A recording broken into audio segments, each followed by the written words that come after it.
How to verify eToro account 2024. First, open your preferred web browser. Navigate to eToro.com and log into your account. After logging in, locate and click on the Verify button. This is a crucial step if you haven't verified your account yet.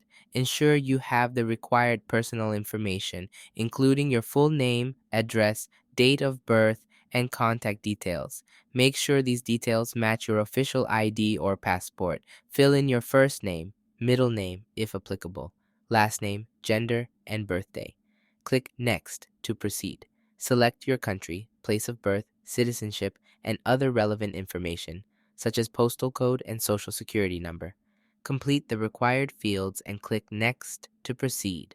Prepare the necessary verification documents, typically a government-issued ID and proof of address. Upload your documents as per eToro's requirements. That's it. Following these steps will help you easily verify your eToro account in 2024. That's how you can verify your eToro account 2024.